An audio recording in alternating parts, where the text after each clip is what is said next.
Donc, j'espère que vous allez bien. Semaine très spécifique. Donc là, ça va. Ça porte bien le son. Semaine très spécifique, puisque une semaine qui est écourtée, puisqu'il n'y aura que 4 séances. Une semaine aussi spécifique pour plusieurs raisons, puisque c'est une semaine qui fait suite aux chiffres du chômage américain vendredi dernier. Donc, du coup, je suis décalé, donc je vous fais le programme et puis j'attaque. L'œil dans le rétro, comme d'hab, les analyses techniques et les plans de trading, l'ordre du jour, on verra un petit peu ce qu'il y a aujourd'hui. Bulls and Beer, petit récap de ce qu'on peut faire sur l'analyse et sur les analyses, et vous avez la parole, bien évidemment. Et normalement, vous devez bien voir l'écran, laissez-moi vérifier quand même, et l'avertissement de rigueur, bien évidemment. Ceci n'est pas un conseil, une recommandation, etc. Vous le savez, je ne vais pas plus loin sur le sujet. Donc, nous y allons. Vendredi dernier, vendredi, comme tous les mois, premier vendredi du mois, chiffre du chômage américain, très important généralement, très important en ce moment, parce qu'il représente à la fois une mesure et de l'activité et de l'inflation. Et les opérateurs, les investisseurs sont obnubilés et par l'activité et par l'inflation en ce moment. Donc, ce sont vraiment des données très importantes et des données qu'il faut regarder de manière très attentive. Ce coup-ci, en fait, les résultats sont vraiment sortis conformes aux attentes. Et donc, les marchés américains qui ont ouvert hier, déjà, les marchés asiatiques ont plutôt salué. On va dire petite hausse sur le dos, petite baisse, très légère baisse sur le Nasdaq, donc rien de fondamental. Ce matin, on va voir qu'en Europe, on reteste les sommets. Bon, ensuite, petit récap. Alors, sur la journée, si ça vous intéresse, j'essaierai de vous faire une vidéo sur l'idée générale que j'avais de la semaine dernière, des 2, 3, 4 trades principaux qu'on a pu faire sur la semaine grâce à cette idée générale. Moi, je crois beaucoup, enfin, c'est de cette manière que je travaille et c'est en faisant comme ça que je vois bien que ça paye pour ceux qui me suivent. Avoir des idées générales, puis on les applique au fur et à mesure que le marché va nous dérouler ce que l'on attend.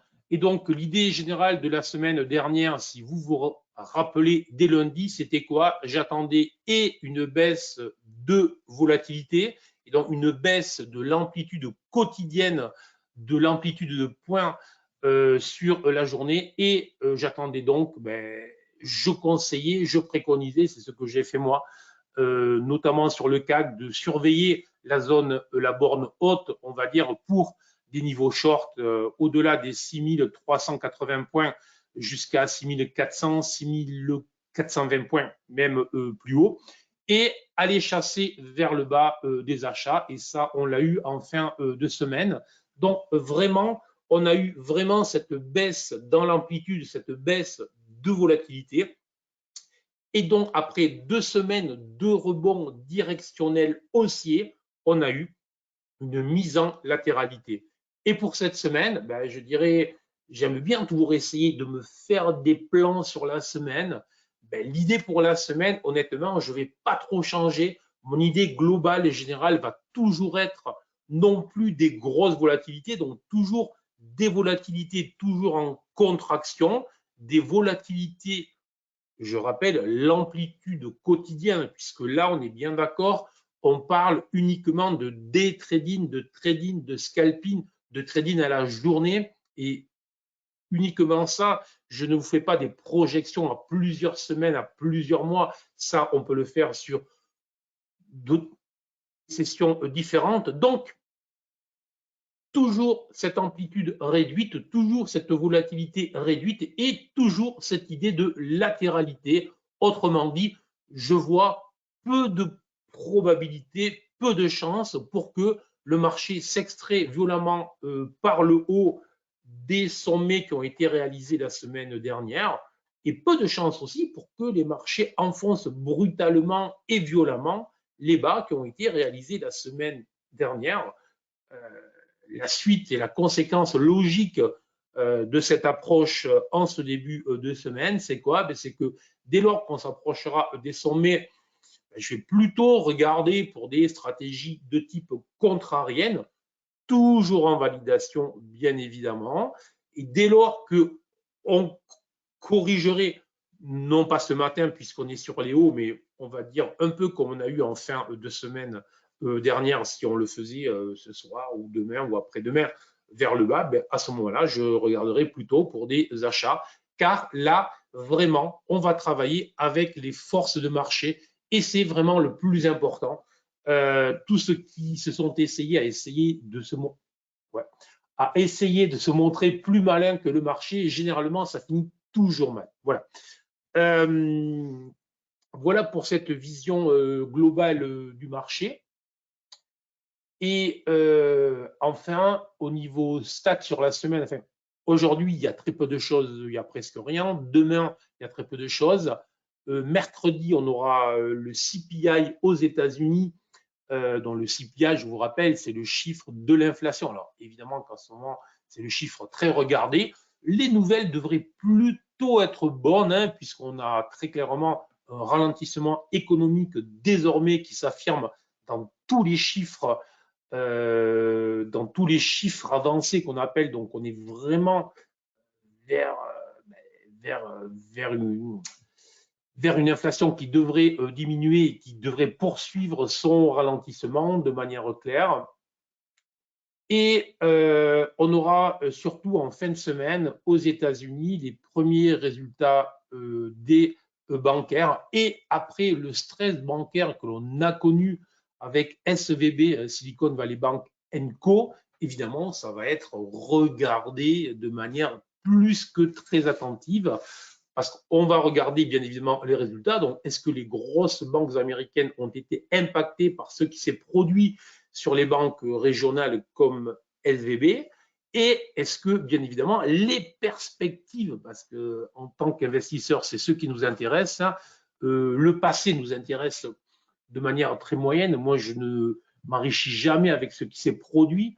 Je peux m'enrichir avec ce qui va se produire. Voilà. Ça, souvent, on l'oublie. Donc, ce qui va nous intéresser, c'est le discours des banquiers. Voilà. Est-ce qu'ils sont stressés? Est-ce qu'ils sont inquiets? Est-ce que, voilà. Puisque eux, bien évidemment, sont en plus, et pour leur secteur, ils savent, et en plus, ils sont au cœur de l'économie, puisque c'est eux qui voient la manière dont l'économie croît ou croît moins vite. Voilà. Et en Europe, et notamment en France, on va démarrer les résultats dès mercredi soir avec LVMH et vendredi, sauf erreur, avec Hermès. Donc là aussi, on attaque fort puisque ça va être Hermès, LVMH. Évidemment, le luxe, c'est ceux qui drivent le CAC. Donc pour ceux qui travaillent l'indice français, pour ceux qui travaillent sur le marché français, c'est essentiel. Voilà pour l'essentiel des chiffres de cette semaine, mais on y reviendra bien évidemment tous les jours. Allez, allons-y après cette préparation pour les indices. Alors, on va démarrer avec le CAC, alors le DAX, c'est rien. On va démarrer avec le DAX. Alors, ben, je vois que le DAX est en train de revenir sur les sommets. Donc, on va zoomer un petit peu dessus. Et on voit qu'effectivement, je vous en parlais régulièrement, je vous disais que dès lors qu'on viendrait chasser des grosses zones de support, des zones travaillées, il y aurait possibilité de rebond. Je vous disais plutôt des rebonds en intraday d'ailleurs. Et le marché a toujours raison, ces rebonds en intraday se sont poursuivis et encore ce matin, il se poursuit avec un nouveau gap haussier. Alors là, c'est très intéressant parce qu'on est sur un gap haussier. Je ne sais pas s'il y en a qui travaillent avec les gaps. Est-ce que les gaps, ça vous intéresse ou pas?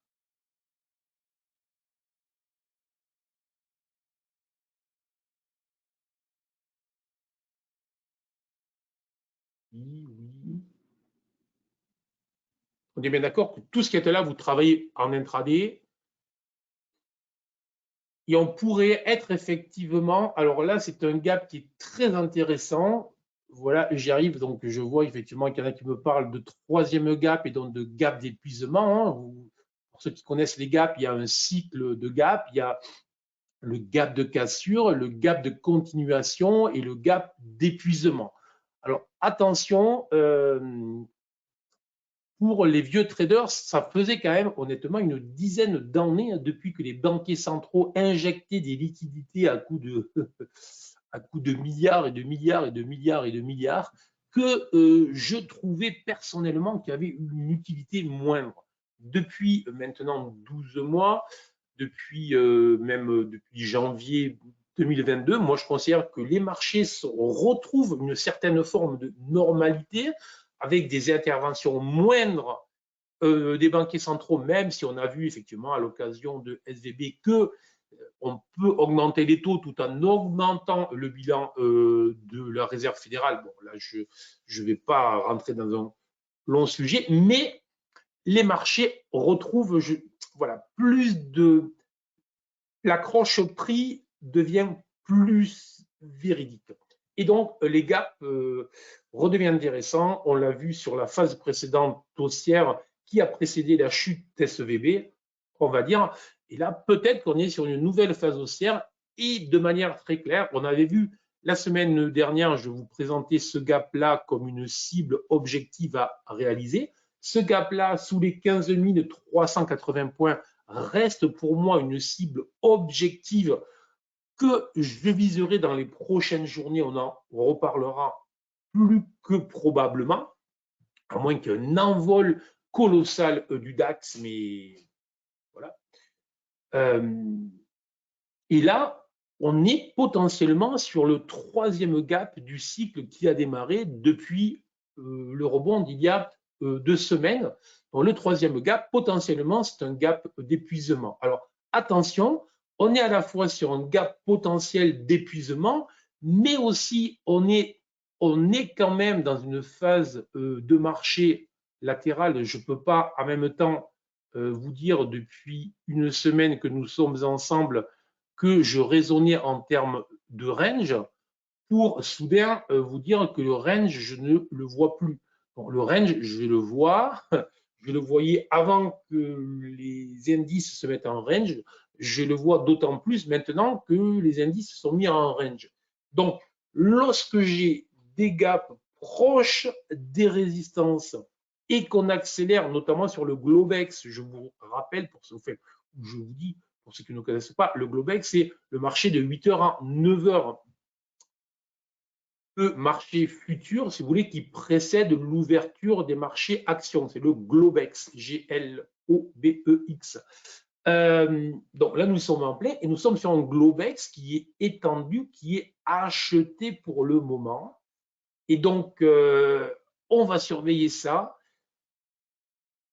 L'idée, c'est pas de contrer la résistance tant que on aura des chandeliers verts. L'idée, ça sera ensuite de descendre en 5 minutes et voir en M1 et en 5 minutes ou en M1 de chasser des stratégies baissières entre les 15 720 et les 15 760. D'accord? Voilà pour moi une zone de résistance, un peu comme je vous avais présenté la semaine dernière les zones de résistance qui ont si bien fonctionné, les zones de support qui ont si bien fonctionné. Mais attention, soyons clairs, je vise donc, vous l'avez compris, plutôt des shorts entre les 15 720 et les 15 760, plutôt des shorts. Dans tous les cas, on est bien d'accord. C'est pas parce que les probabilités sont que le marché reste en range. C'est pas parce que potentiellement on est sur un troisième gap qui a vocation à se fermer sur la journée ou sur la semaine. Le troisième gap a vocation à se fermer assez rapidement. Ce n'est pas pour ça que l'on doit trader énervé. C'est quoi que j'appelle trader énervé? C'est OK, alors là, le gars, il m'a dit que c'est un gap d'épuisement, qu'on est en range, qu'on arrive sur une résistance dont je vends. et ça continue à monter, je revends. Ça continue à monter, je revends. Jamais on fait ça. On gère toujours son risque. J'espère que les choses sont claires. Est-ce que quand je vous dis ça, les choses sont claires ou pas? Alors, je peux être des fois un peu rabat-joie à ce sujet-là, d'accord. Mais le problème, c'est que j'ai trop vu de traders se perdre à jouer, à se mettre contre le marché de manière un peu stupide. Et encore une fois, parce que je dis un peu stupide, si je peux le dire, ce n'est pas du tout une critique que je vous fais. Encore une fois, tous les commentaires que je peux faire, c'est parce que je l'ai vécu, c'est parce que je l'ai fait. Le nombre de fois où j'ai pu arriver le matin en me croyant très fort, très intelligent, très malin et en me disant, tiens, résistance, gap, topiche, je vends, et le marché qui monte, et je revends, et le marché qui monte, et je revends. Et quand je commence à réaliser le truc, vous dites, OK, alors je m'étais autorisé une perte de temps et je suis à 3 fois plus. Voilà. Et ça, c'est juste inadmissible. Voilà. Donc, le trend reste haussier.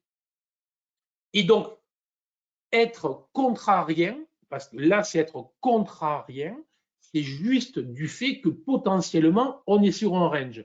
Maintenant, obligatoirement avec des stops et obligatoirement sur signal. Voilà ce que j'ai à dire. Mais effectivement, est-ce que c'est un gap que j'achèterai là? Non. Est-ce que j'ai tort? Je ne sais pas. Mais ça, je ne le sais jamais. Je suis trader.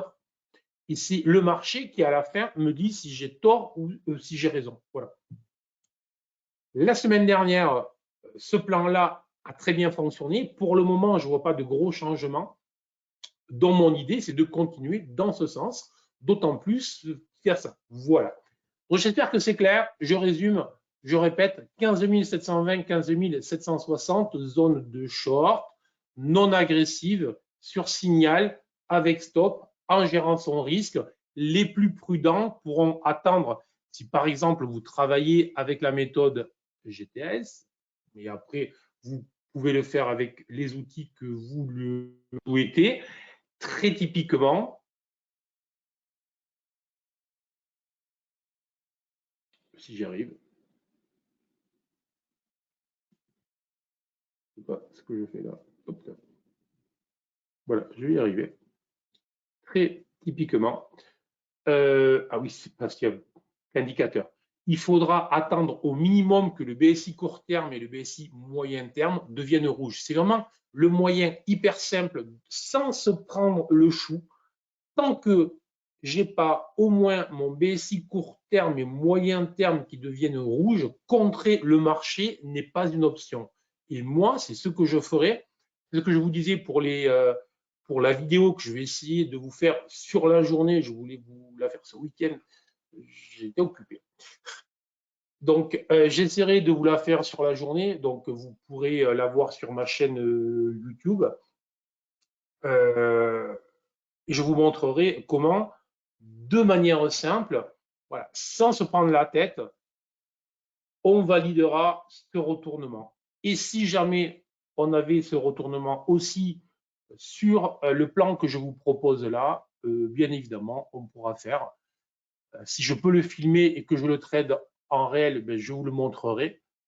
Sinon, je vous ferai aussi une vidéo sur le sujet. Alors, on va aller voir notre ami le CAC. Repetit sondage, j'aime bien vous faire des repetits sondages si ça ne vous embête pas. Vous êtes plutôt DAX ou CAC, enfin France CAC ou DAX ou le Germanie, Futur, CFD, etc. N'hésitez pas lorsque vous êtes là, voilà, parce que moi ça m'aide à me caler, caler. Les deux, mon capitaine, Eurostox. Merci Florent. Ok, c'est plutôt DAX, Nasdaq, CAC, DAX, les deux. Ok, voilà. Ok, Moi, je suis CAC. Le CAC rattrape, du coup. Bonjour les deux. OK, bonjour, bonjour. Ceux qui disent bonjour. OK, surtout Nasdaq. OK. Suivant pertinence et phase de marché. Voilà. Merci Cyril. Voilà. Moi, je suis DAX et Nasdaq. OK, CAC, Nasdaq. OK, OK. Voilà. Moi, titre personnel, je trade les trois d'ailleurs, le CAC, le DAX, et l'Eurostock 50 et le Bund en plus, que j'aime bien en Europe. Les préférences, c'est vraiment selon l'état et la phase du marché. Donc, il y a des moments où l'un paye plus, l'un. Voilà, donc, voilà. Le CAC, on ne va pas le faire long sur le CAC puisqu'on va retrouver exactement la même configuration. On est bien d'accord.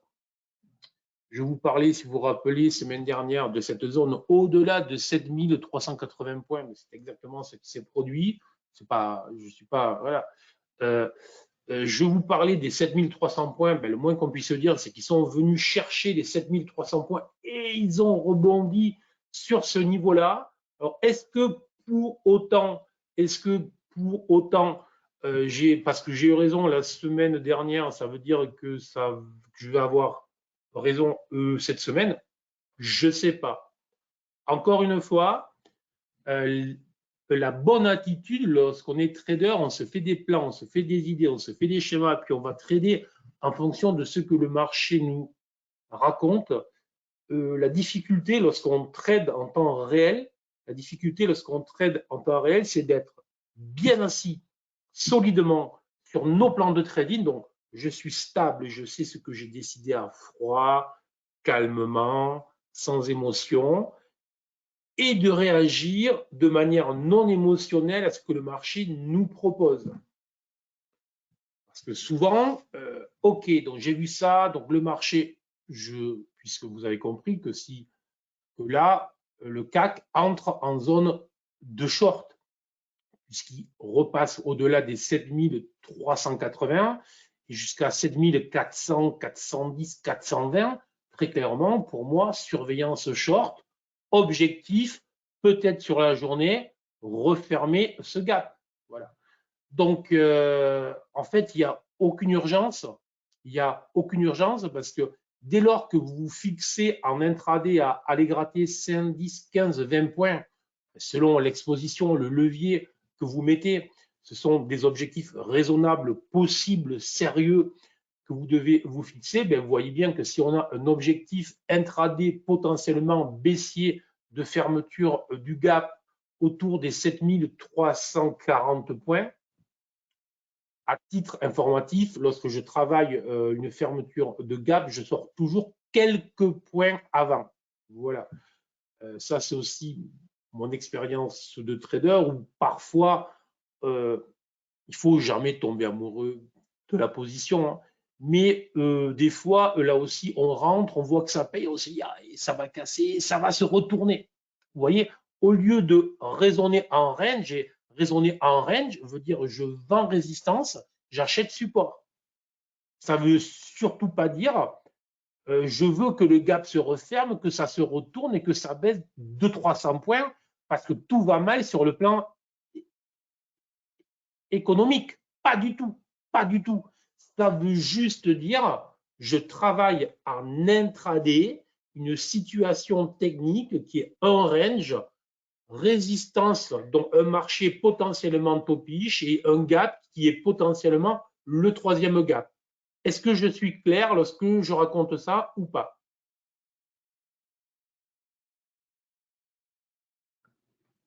Le Nasdaq, oui, oui. Alors, on en a parlé la semaine dernière. Je trade le Nasdaq aux États-Unis. L'après-midi, c'est l'indice ou le futur, en l'occurrence, que je trade le plus. Hein, voilà. Donc, je trade le Nasdaq. Trop volatile, non, pas du tout. Moi, en tant que trader, j'adore la volatilité, évidemment. Dès lors que l'on maîtrise son risque, la volatilité est un atout. La volatilité est notre ennemi si l'on ne maîtrise pas son risque. Hausse de volatilité, le risque augmente. le potentiel de gain aussi, mais le potentiel de gain augmente que si l'on gère bien son risque en période de hausse de volatilité. J'espère que c'est clair. Bon, donc voilà, même plan pour le CAC, même plan pour le CAC, zone 7380 et zone large 7410, 420, grosse zone de vente.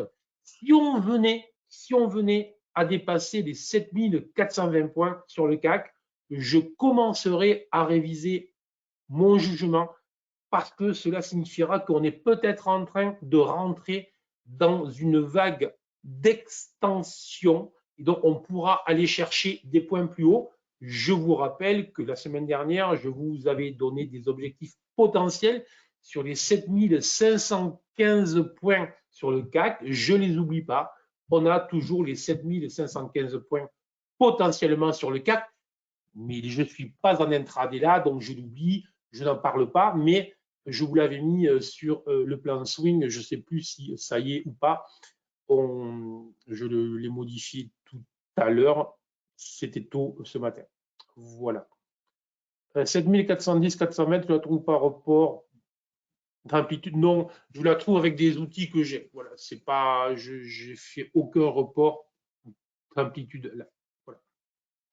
Donc vraiment cette zone à surveiller et de la même manière que sur là on peut se mettre en 5 minutes que sur le DAX.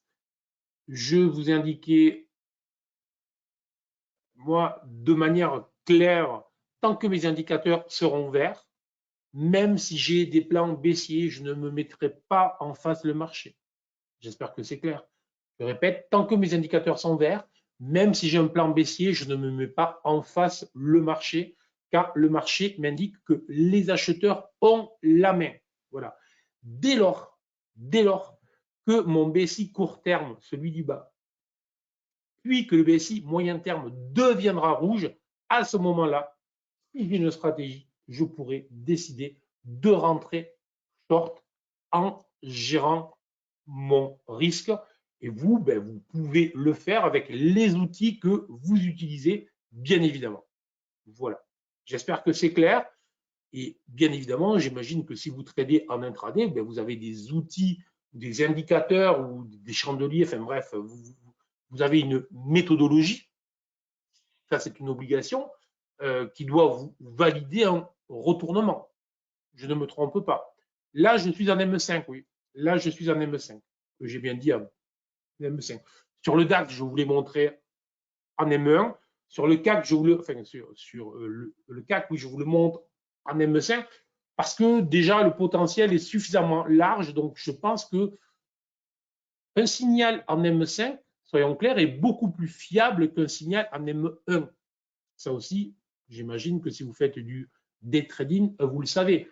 Plus on est sur des petites UT, plus il y a de bruit dans le marché. Alors, évidemment, plus on a de signaux, plus on peut trader, donc plus on a d'opportunités, mais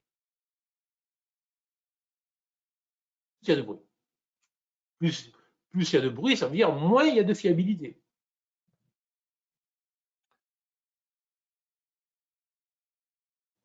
Alors, puisque vous m'avez demandé le Nasdaq, bien évidemment, le Nasdaq est un de mes indices préférés. Si je ne clique pas sur le bon, évidemment, ça ne va pas le faire.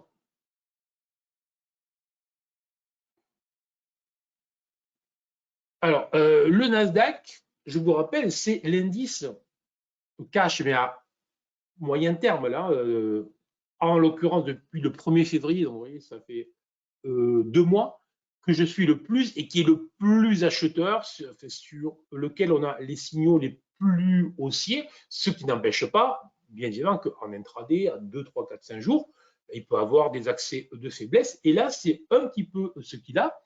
Donc, on va essayer de zoomer pour voir ce qui se passe et voir s'il nous présente des configurations qui sont intéressantes. Alors, la première chose à remarquer, je vais revenir un peu en arrière quand même, le faire large, c'est que de manière grossière, mais voilà, on peut quand même considérer que de manière grossière, c'est quand même sérieux.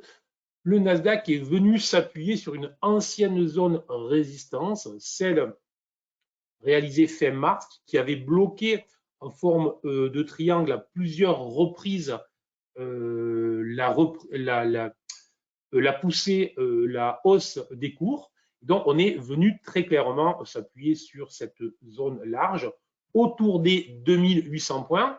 Je vous rappelle, si vous vous en souvenez pas, je vous le rappelle, je vous indiquais, sauf erreur, dans mon récap des analyses, cette zone autour des 12 800 points comme la zone de l'invalidation que j'avais en swing pour l'objectif vers les 13 600 points.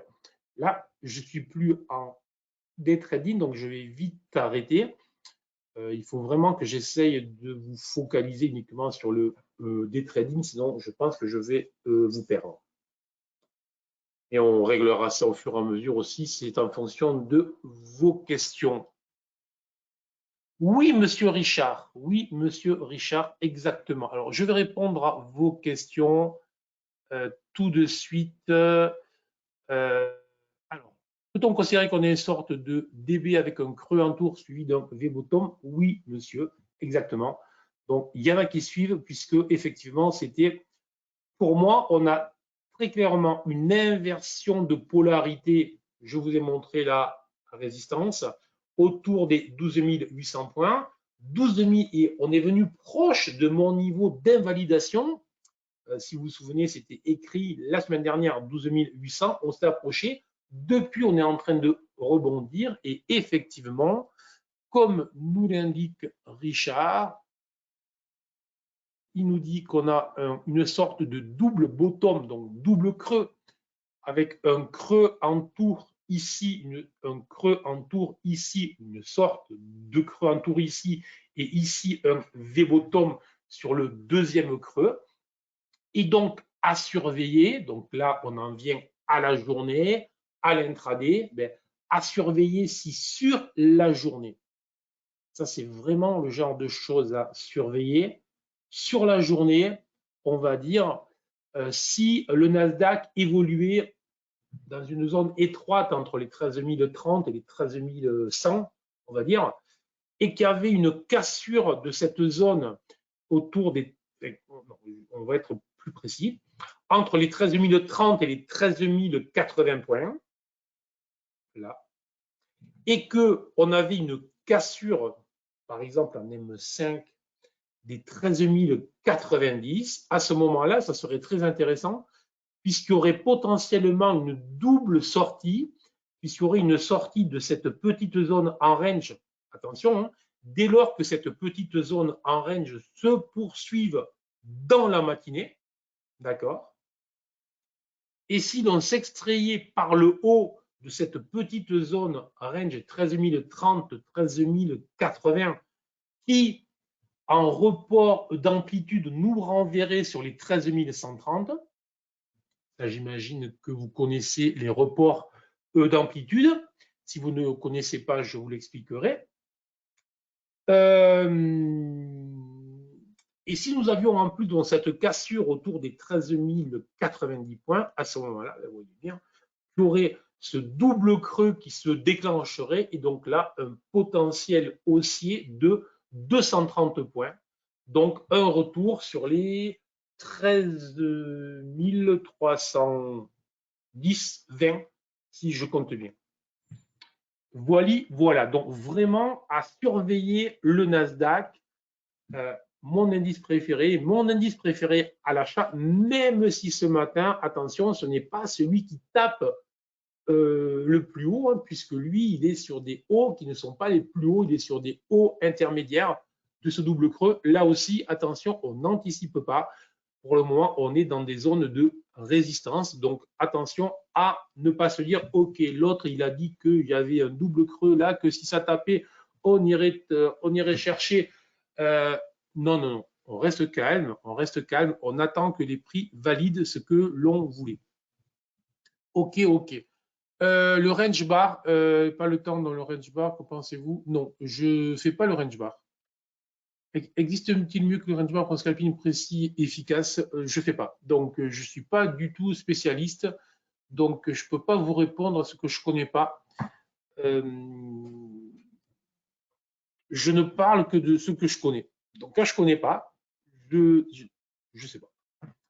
La meilleure unité pour le scalping, M1. M1. La meilleure UT pour le scalping, pour moi, c'est M1. Voilà.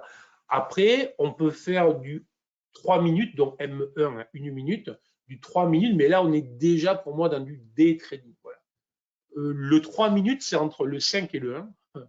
Jusque-là, ça va. Donc, c'est, on va dire, du day trading plus rapide. Je pense qu'il faut trader le mouvement sur le Nasdaq, notamment. Sauf erreur, c'est vous qui m'avez dit le Nasdaq ou pas?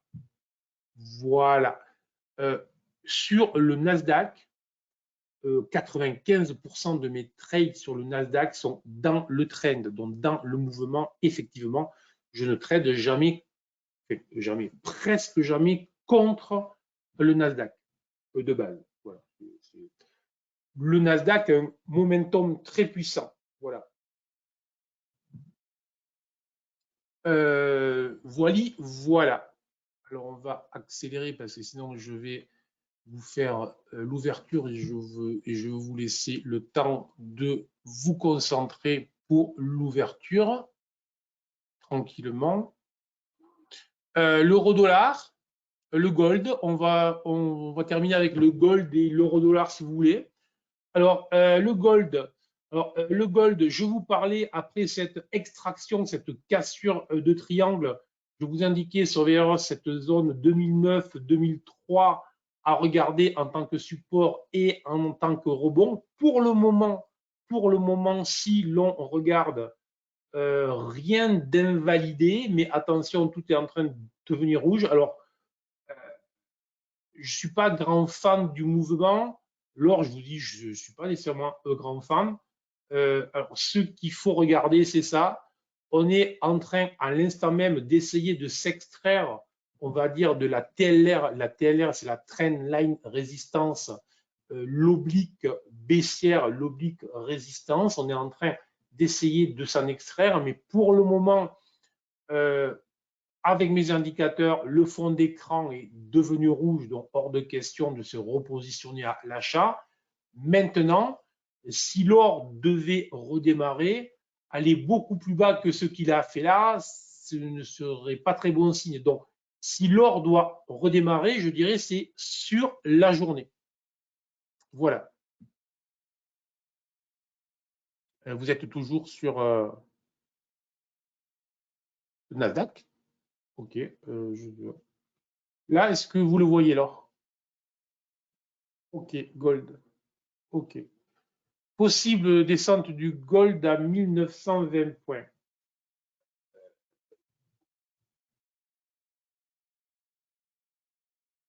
Non.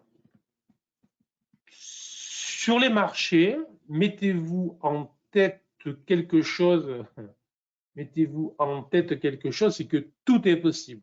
Tout est possible. Moi, j'ai vu des choses dans une longue carrière, mais j'ai vu des choses que je prétendais avec une certaine arrogance en me disant ça, jamais ça arrivera, et c'est arrivé. J'ai vu des cracks à la hausse sur les indices. Voilà. Notamment en 2017. Voilà. Donc, j'ai vu des futurs ouvrir, des futurs CAC, par exemple, et prendre 300 points à ouverture. Voilà. Donc, un crack à la hausse. Moi, je l'ai vu une seule fois. Mais si vous pensez qu'il y a des choses qui sont impossibles sur les marchés, ça veut dire qu'à un moment, vous allez risquer trop. Donc, il faut toujours risquer ce que l'on veut s'autoriser à perdre. Après, en fonction du degré, on peut augmenter son risque si l'on pense que. Ça, c'est autre chose. Mais du all-in en bourse, on ne le fait jamais. Donc est-ce que le gold peut descendre, donc autrement dit, redescendre sur le bas de son range et donc invalider cette sortie haussière qu'il avait réalisée là et qui était très belle? Je ne sais pas, soyons clairs. Mais pour le moment, s'il ne venait pas, je dirais, sur la journée ou sur les 2 jours qui suivent à redémarrer, et s'il venait à, donc s'il ne redémarrait pas vers le haut, et s'il venait à repasser sous les 1980 points qui ont été réalisés avec une belle ombre basse, avec un doji Dragonfly, je cherchais. Donc décolle en inversion de polarité là aussi sur les anciennes résistances. Donc si cette zone-là des 1980 points était réattaquée et si elle cédait, effectivement, ce sera un signal de faiblesse. Voilà. Donc j'espère que je réponds là à votre question. Voilà, c'est bon. Et donc, on terminera avec l'euro-dollar afin que vous puissiez vous préparer parce que les marchés vont ouvrir et je veux que vous soyez prêts pour être prêts. Parce qu'on fait du day trading. Je vous conseille, alors juste, je ne sais pas si vous le faites, mais je vous conseille, et je vous le dis avant d'oublier, je vous conseille toujours avant l'ouverture des marchés de vous préparer. Enfin, moi, je le fais encore et systématiquement, je réflexe cela aussi systématiquement. On fait le vide en soi, on se met en mode zen, relâché, on a tout préparé et on se met en mode je vais recevoir ce que le marché va me raconter, je vais réagir. Voilà. Donc, ça peut prendre plus ou moins de temps, mais vraiment, je vous conseille de pas rigoler. Je trade, je mets ça. Ça, généralement, ça finit mal. Donc. Zen, prêt, voilà. Alors, l'euro-dollar. Puisqu'on était sur l'or, l'euro-dollar, je vous rappelle, nous avait envoyé un joli signal de cassure de triangle qui nous renvoyait des potentialités vers les 1,11. Pour le moment, il n'y a pas une invalidation totale. Il y a pour moi une invalidation claire. Si j'avais travaillé à l'achat ce signal en day trading ou en swing trading, mon stop était là. Je veux dire, voilà, j'avais pas un stop là. Donc, en day trading ou en swing trading, mon stop était sur les 1,088. Bon, de manière certaine. Sur un mode plutôt investisseur ou swing trader large, voilà, j'aurais pu avoir un stop effectivement sous le dernier creux, sous le dernier bas, plus précautionneux, mais franchement totalement illogique avec le fait qu'on sortait du marché en accélération. Moi, quand on sort du marché en accélération violemment, je place un stop court. Car je préfère avoir un trade, enfin, encaisser une perte plutôt que de rester sur un marché qui va traîner. J'en ai rien à cirer. Perdre fait partie de mon métier. Mais par contre, rester bloqué sur un trade moisi où ça va traîner longtemps, ça, c'est très pénible. Si je ne sais pas, si je travaille en contrarien, c'est différent. Mais si je travaille le mouvement, il faut que le mouvement suive. Voilà. Et là, en l'occurrence, il n'a pas suivi brutalement. Maintenant, le mouvement n'est toujours pas réellement invalidé. Effectivement, on continue, on va dire, au centre de dos, à faire des hauts plus hauts, des bas plus hauts, et toujours dans cette zone où on est plutôt à rebondir vers le haut. Mais on voit bien avec cette alternance de mon indicateur de fond, de convergence qui passe de rouge à blanc à vert, etc., qu'on n'est pas sur une dynamique puissante. La dynamique puissante, on aurait pu l'avoir ici, on ne l'a pas eu. Donc, l'euro-dollar potentiellement toujours haussier Si on ne repasse pas sous les 1,08, pour être clair, voilà. Si on ne repasse pas sous les 1,078, pour être très clair, il y a long terme, c'est ici. Bon, donc il y a vraiment de la marge, mais je n'ai pas à ce stade une grosse dynamique. Alors, demain, mercredi, le CPI, l'inflation, les chiffres de l'inflation devraient avoir un impact sur les taux, et l'impact sur les taux et sur l'action possible de la Réserve fédérale devrait avoir un impact fort sur l'euro-dollar. Donc, probablement, rendez-vous demain à 14h30 et le soir à 20h. Sauf erreur, il y a aussi les minutes de la Fed. Voilà. Donc, tout ça demain pour l'euro-dollar. Voilà, voilà. Est-ce que vous avez des questions? Sinon, moi, j'ai terminé. Et que vous puissiez vous préparer pour l'ouverture. Est-ce que c'était clair? Est-ce que ça vous va? C'était parfait, ça c'est gentil. Merci Bruno, merci Arnaud, merci Duncan, super clair, pas de questions, merci Edmond. Ok Cyril, merci Ossine, merci Abdel, merci Stéphane, Carlos, Dominique, ok, très clair, super, merci, merci. Pourquoi analyser la limite graphique, spécialité en scalping?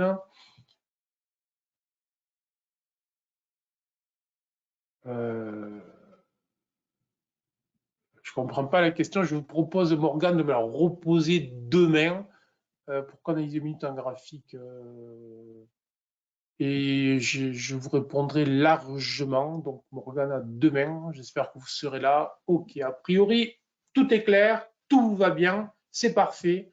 Donc, je vous dis OK, super, Morgane. Donc, demain, on aura plus de temps. Je vous répondrai. Super. Merci beaucoup à tous. À demain et surtout une excellente journée.